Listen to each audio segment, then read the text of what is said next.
Hi, I'm Katie Stutz, and we're here with the Butler Buzz, your source for all things Butler County. I'm here with Rocco LaManna, and we're here with the Butler County Home Show. Rocco, thank you so much for joining us today. Thanks for having me. Yeah, thanks. So can you tell us a little bit about the Butler County Home Show? Where are you guys located? Yeah, so this will be the 8th year for the event.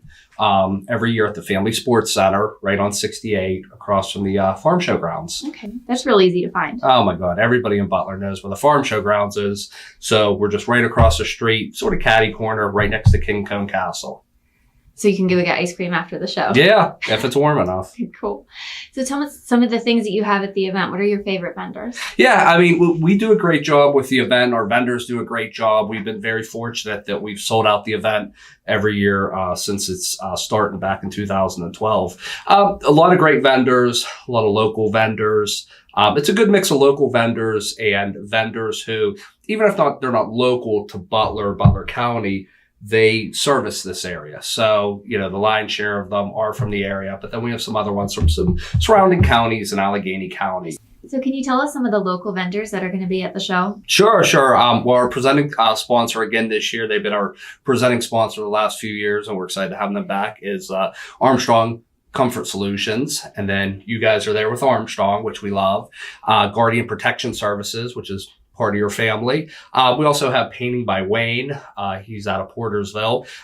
General Rental Center from Cranberry. Window World here in Butler, and a bunch of others. You can actually check out our website to see the full list. And what is the date and the time of this show going on? Sure. For this year, it's April 5th to the 7th. So that's Friday through Sunday. Friday's 3 to 8. Saturday is 10 to 7. And Sunday's 10 to 5. Okay, great.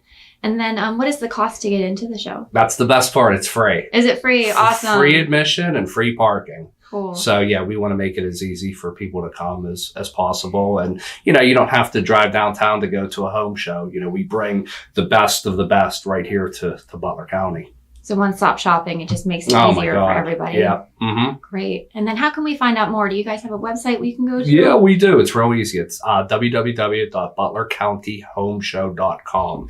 And then you can also find us on Facebook and Twitter. We have those too. Awesome. Great. Thanks so much for being on the show, Rocco. Absolutely. Thank you. And we'll be back with our next segment. Armstrong Comfort Solutions is now the best choice for all your heating and cooling needs. New installations or service calls, our expert technicians can provide you with the service and support you need to keep your home comfortable, no matter the season. We offer products from industry-leading brands like Carrier and Mitsubishi, and we're here for you with 24/7 local support and emergency service. Call us today at 724-789-9100 and experience the satisfaction you've come to expect from Armstrong. Hi, and welcome back. I'm here with Patricia Stagno from the Butler Symphony. Thank you so much for being here, Patricia. Glad to be here. We're so excited to learn about your last 3 shows upcoming. And can you give us a little history about the Butler Symphony, please? Absolutely. Butler County Symphony has been in existence for 70 years. And that's kind of tough to imagine a small town orchestra that started off with just basically local talent, amateur musicians and so forth. But it has grown over the last 70 years into a well-respected professional organization, conducted by music director and conductor Matthew Kramer. We have all professional musicians that perform with the orchestra.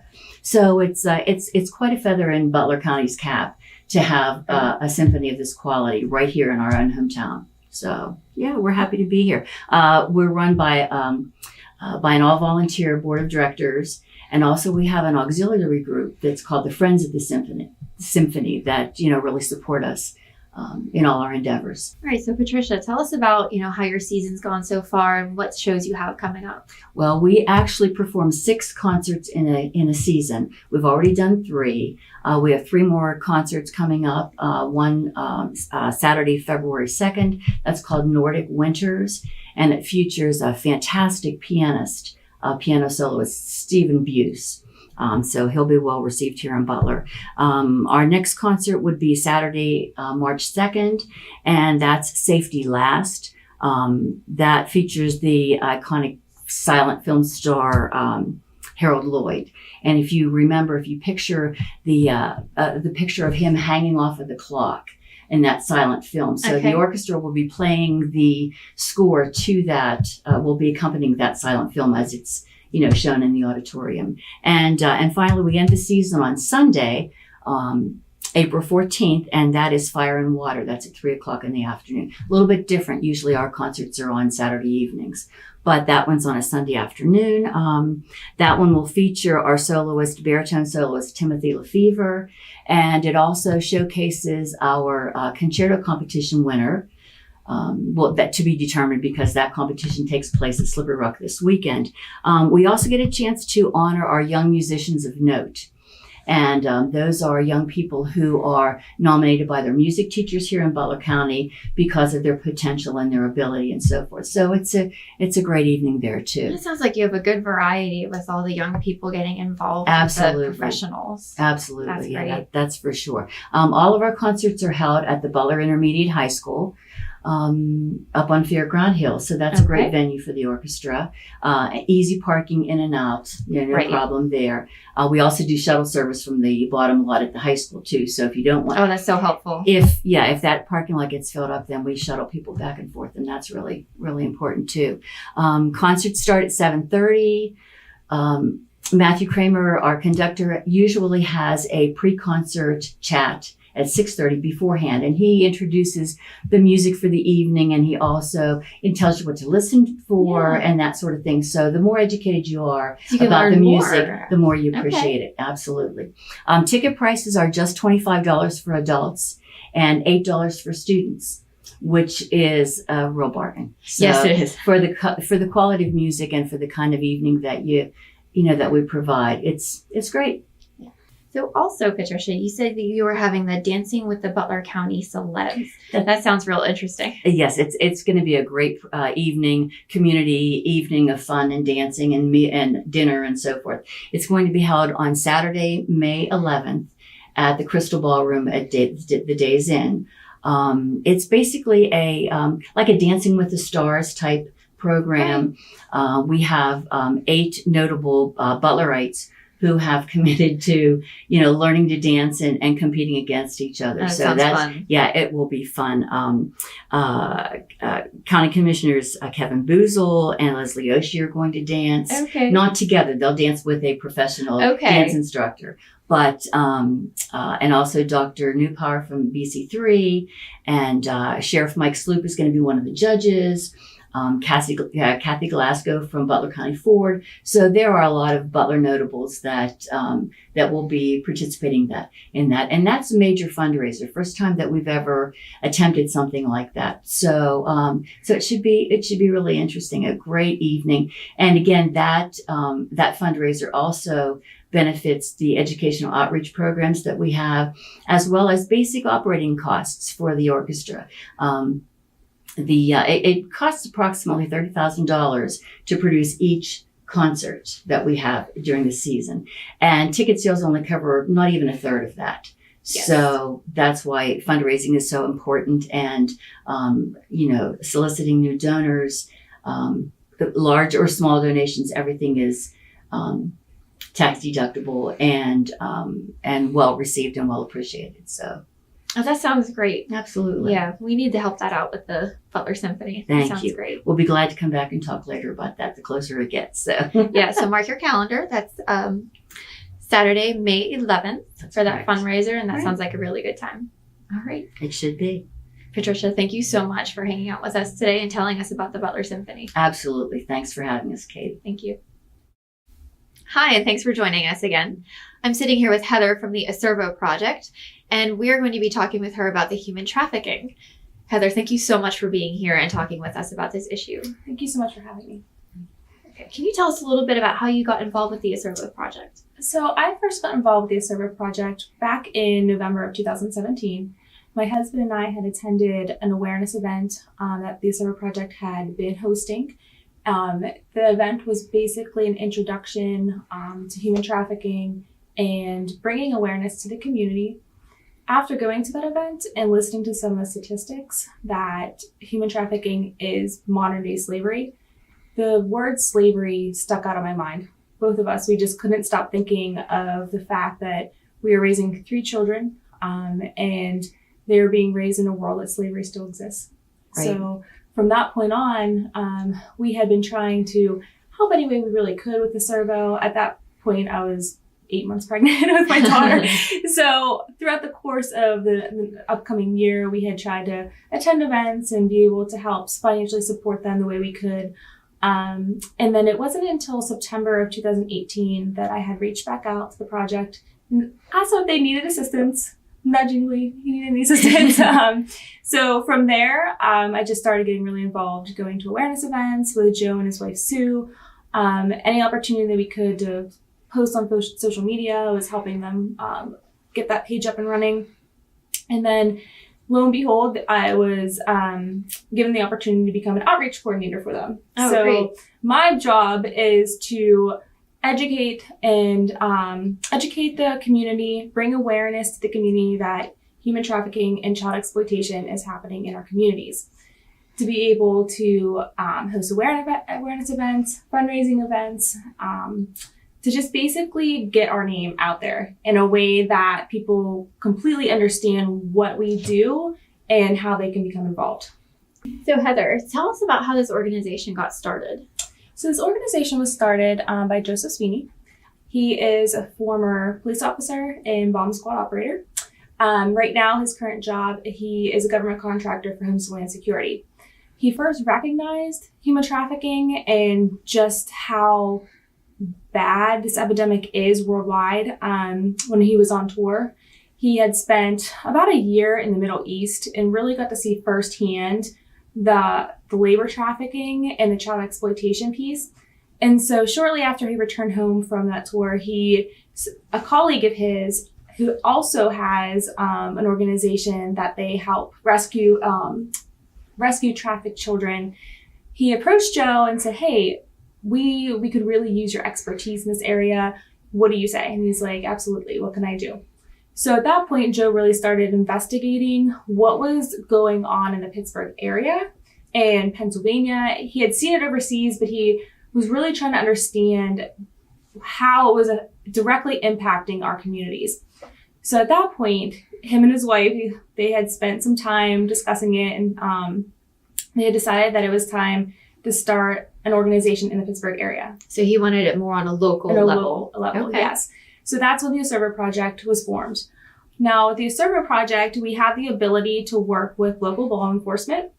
With his police background and connections with different government agencies, everybody that he contacted at that point and said, this is the platform that I want. This is how I want to approach this, from an organization being able to help support law enforcement. How do you feel about that? And every agency from local, state, and federal said, just let us know when you're operational. We're on board. That's awesome. And you were helping so many people with your organization. Yes. So we have the ability to be able to, so what exactly that we do, what our piece is we are the investigators and we are the rescuers. So when you hear of human trafficking cases, a lot of the times you'll be hearing the awareness aspect of it or the recovery aspect of the victims. So there's different organizations in the Pittsburgh area that are actually out there doing these particular pieces.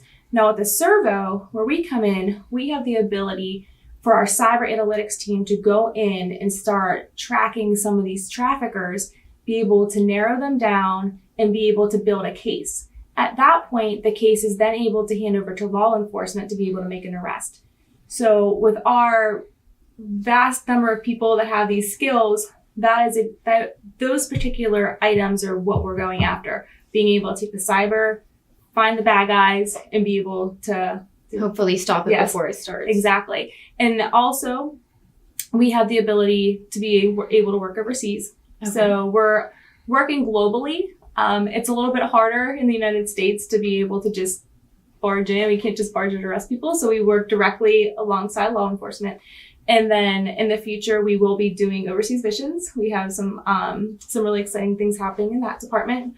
But more so right now, we're just trying to gain awareness in the Pittsburgh area that we're here and that we're trying to get some support. Right. Yeah.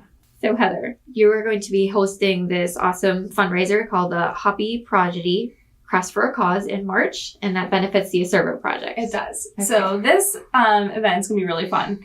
So the Asservo Project will be hosting an event at the Hobby Prodigy, and that is located in Robinson Mall in Robinson Township.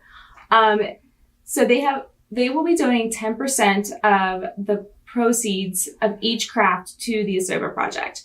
It's going to be a fun day of crafting.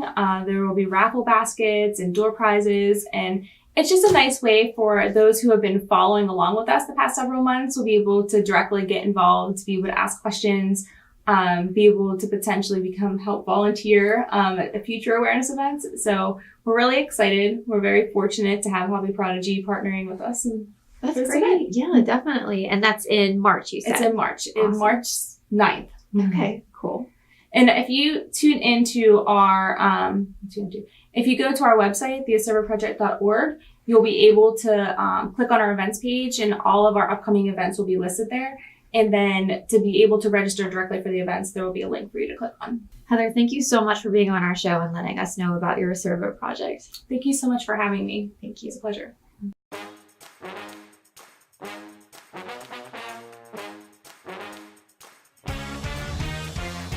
What's on tonight?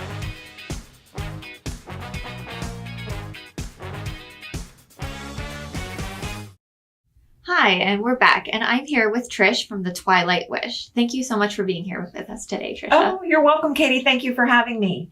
So can you tell us a little bit about the Twilight Wish? Sure. So when I explain Twilight Wish to others, I say we're very similar in regard to like Make-A-Wish, but our target audience is senior citizens.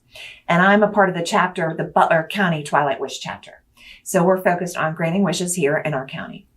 And how long have you been involved with the Twilight Wish? Well, I started with the Twilight Wish a little over 4 years ago. But I should just kind of give you a little bit more background information. That'd be great, yeah. Okay. So Twilight Wish was started by a woman named Cass Forkin in Bucks County, Pennsylvania, back in 2003. And she saw ladies having lunch and kind of struggling to pay for their lunches, pulling their funds together. So she went ahead and she paid for their lunch. Didn't tell them. And that just inspired her to say, well, you know what? If they're in need, I bet more senior citizens in our communities have needs. And that's kind of how Twilight Wish started. And then Jean Bowen from the Center for Community Resources brought Twilight Wish, actually started it in Butler County back in 2010. So we're going on our 8th year. I've been involved for a little over 4 years. Awesome. And what kind of wishes do you provide to the senior citizens? Oh, so many awesome ones. I love them all. Some of the wishes that we have granted now in 2018, one of my friends and Butler County Special Olympic bowlers, Miles Morris, we took him to his first ever Pittsburgh Penguins game. Oh, fun. Yes, and he absolutely loved it. There was a gentleman before the holidays that his wish was to spend some time with his dog. He was in a nursing home. So we were able to find a volunteer that brought his beloved dog to visit him every day for about 4 weeks before he passed away. And this is the great part of the story. Not only did he get his wish granted, but the person that volunteered fell in love with the dog and adopted the dog. Oh, that's a wonderful story Isn't all it? around. Yeah. And then we also helped somebody get a new carpet and a refrigerator this year. We are going to be granting some new and fun wishes coming up that we're going to reveal at our event, so I can't tell you today. So Trish, how would you go about applying for a wish? Okay, well, the process is pretty much all available online, but like I said, they can contact me if they don't have access to the internet.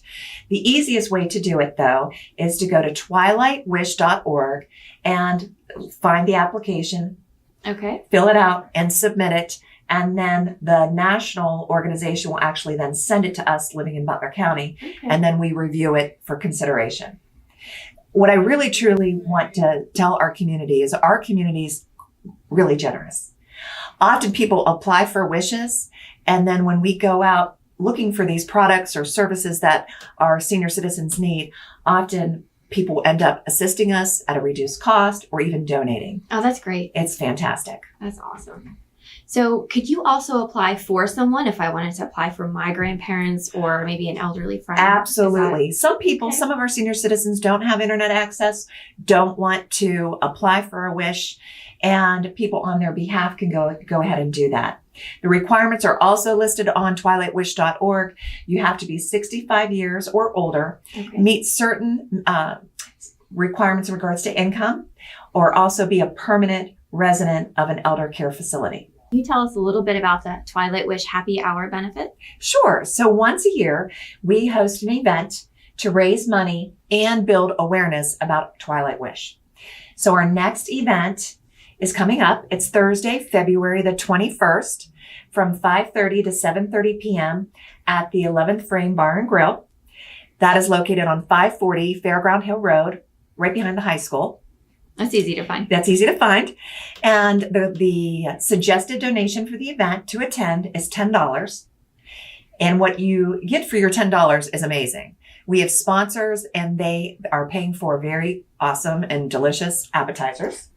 We have a 50-50. We have a basket raffle. We're going to have trivia and entertainment by Pipe Master Productions. So we expect, last year we had over 100 people come to the event. We would love to have 100 or more.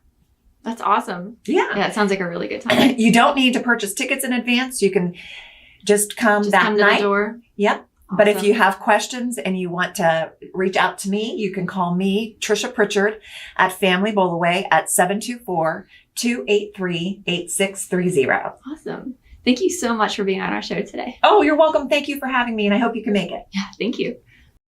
Hi, and welcome back. I'm sitting here with Linda from the Gaiser Center. Linda, thank you so much for being here with us Thank you today. for having me tonight. Yeah, we're excited to learn about the Gaiser Center and everything that you have to offer to the community. Can you tell us a little bit about the history of the Gaiser Center, please? Yes, I mean, the Gaiser Center has a very kind of a rich legacy here in Butler. It started officially with a little, I don't want to say a flophouse, but I'll say a flophouse for men by a gentleman that was just finished up the veterans, the VA. Okay. So he opened up a little place for men on Wayne Street in town in 1971. And they incorporated. So in 1974, we moved to Old Plank Road, which is where we are today. And we have grown quite a bit since that time. We have residential inpatient treatment for men and women. And we have outpatient services in downtown Butler on Liberty Street. That's awesome. Thank you. We need that in the community. Can you tell us a little bit about the classes that you offer at the YMCA for people? Well, this is a service we've provided. It's been pushing 2 years now, and it has really helped a lot of families. So one of the things I realized, we all help the addict, and they really need a lot of help, but their families are struggling horribly, and the services for the families are so much more limited because it's just, who do they turn to? What do they do? So actually, I'll be honest with you, I did lose my own nephew. I'm sorry to hear in that. 2015, and I realized what it had done to my family. And then speaking to parents every day and siblings and loved ones every day, and just the desperation they have to try to get started, to try to reach out and get a little bit of support for themselves. Right. So the Gaiser Center created down at the YMCA, kind of a very neutral location, a family support group on Thursday nights. In fact, it's probably going on right now. It's Thursday. Oh, awesome. And it starts at 6 o'clock till 7:30, and we have professional counselors that show up. It is completely free of charge. It's very private, and in the a private room, there is childcare, free. So we really encourage families to come down. There have been multiple families that have come in and have been able to attain services for their child through just kind of networking with us and helping them And learn that is how so to access. helpful because Yes. you help the entire family instead of just one person. Absolutely. Like In my treat eye- the family as a whole. Families are Right. suffering. Families are suffering horribly in our community. Right. We had 94 people die in 2017. So that was 94 families that had to bury somebody without having the proper channels to grieve. All right. So, Linda, I hear that you have separated your services for the men and women, and you have created a new branch for your women's outreach. Can you tell us a little bit about that? Well, I would absolutely love to, because that is, I think, almost like we would consider the crowning jewel of inpatient, where we used to be a co-ed program, Okay. and we had expanded in 2010 to add more individuals, but there was, like, the women and the men were housed in the same building, but in very separate areas of the building. Okay. So in August of 2017, we completed a 7,800 square foot 2-story building. And it's beautiful. Thank you. It is very pretty. We think that you never get a second chance to make a first impression. Right. And when you walk into treatment, when you walk in to reach out, it may be one of the worst days of your life. And it really is important for you to feel welcomed and warm. So that it does look like you're coming home. It is very pretty on the inside. And there's some, so we separated the buildings. They're completely separate. They are on the same campus on Old Plank Road, but the women and the men, there's no overlap of services whatsoever. I mean, separate cafeterias, separate groups, separate programs. We have the capacity right now for 20 women, and we have the capacity for 24 men. All right, so Linda, you have a great fundraiser coming up for the Gaiser Center, and this is going to be the Spring Fashion Show. Can you tell us a little bit about that? I will, and I think the Spring Fashion Show is our first ever large fundraiser, and it's specifically designed to raise money for the women's programming. We would like to have some more family-friendly areas, some playground areas when we have a lot of visits.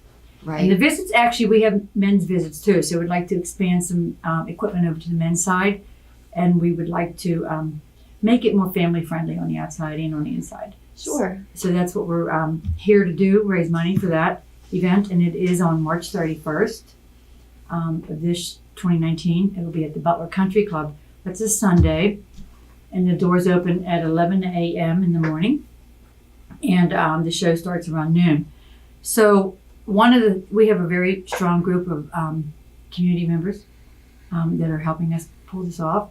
The tickets are now available on, you can go through our website, www.gaisercenter.com, or through Eventbrite, and they are only $30, which I don't think is bad at all for a meal and fashion. So we have a lot of good vendors coming, and we have a lot of amazing ladies' clothing lines coming in. And it is Chanel themed, which is really Everything fun. is Chanel themed. So we're really excited about that. So our tagline is one of Coco Chanel's favorite saying, and it is called, "Life is a fashion show and the world is your runway." And we feel very strongly that really kind of speaks to the women. It does resonate with them. Yeah, so we have some amazing vendors coming, clothing lines. So I think that you're going to be very impressed. And we hope to see you all on March 31st at the Butler Country Club. And yes, men are invited. Thank you so much for joining us on the Butler Buzz. We'll see you next time.